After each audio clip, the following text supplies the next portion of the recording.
Hi, Colette Florido here at the MJ BizCon, and we are here with Matt.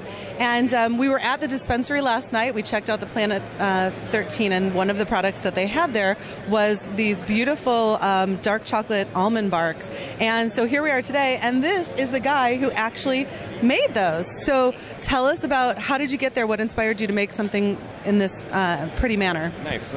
So we work with Mindy Segal, a James Beard Award-winning chef out of Chicago, Illinois. So that's kind of where the brainchild gets started. You know, we take her rich brittles that she's been doing for years in her restaurant, and we just infuse it with a clear distillate. And, using a flavorless oil, just kind of paired with great ingredients. It's a no-brainer for a great product. And when they're taking an edible like this, how much THC are they typically getting in one of their portions? It should be a 10 milligram breakable bar dosage, 50 milligrams in the entire bar, scored so that's easily breakable and dosable, so you can't go too crazy. And when somebody is new and they're learning for the first time about edibles, where do you usually recommend them to start and how to go about it as far as the amount of THC? Be patient, first of all, low and slow, kind of like barbecue. You can always eat more edibles. You can never eat less edibles. So you want to start off, I would recommend between a 5 and a 10 milligram dose, and then just kind of go for there. Let it kind of set in for a couple hours, see how you feel, and then, kind of adapt personally.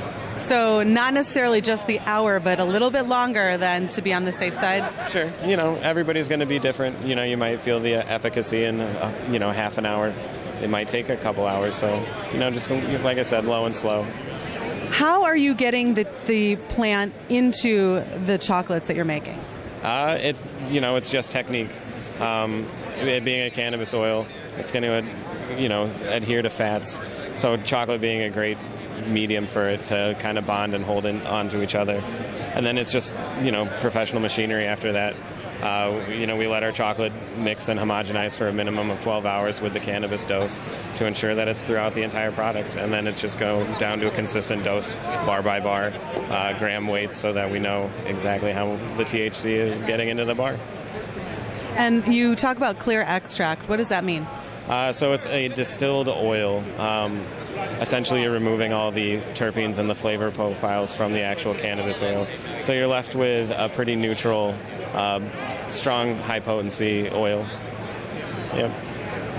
And you got some different flavors and some fun things going on here. You want to tell us a little bit more about what else is here? So we've got a range of products. On the chocolate side, we'll do, like you mentioned, the dark chocolate almond toffee bar. We've got a milk chocolate with peanut brittle, a sweet caramelized chocolate with a graham cracker and a marshmallow, kind of like a s'more, as well as a white chocolate with raspberry, very fruity flavors. And we also do kind of more confectionery style products like a gummy. What do we do? Pink lemonade, cherry, blue raspberry, all different flavors. Well, this is definitely the fun part of being out here and letting people treat while they're actually getting a bit of medicine into their system. Excellent. What are people using the chocolates for? Are they what sorts of people are coming to you and using them? Coming from Illinois, being a medical state, that's kind of the cool part about my job. I think the most popular thing that I think is life-changing is hearing people come up to me and say, I ate a gummy today instead of a Vicodin. Getting them off the opioids and the painkillers, as well as, treating their kids with epilepsy and, MS or things like that. So a wide range of ill people kind of are showing the effects and the benefits, which is just eye-opening. It really is.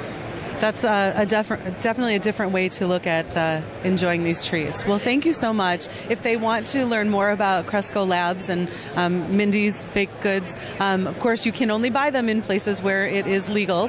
However, where can they find out more about your company? CrescoLabs.com as well as Mindy'sEdibles.com. Yeah. Thanks, Matt. Colette Florido with CR World Network. Thanks for tuning in to Cannabis, brought to you by CR World. To keep up with the latest in CBD and cannabis-related business, be sure to subscribe to our show.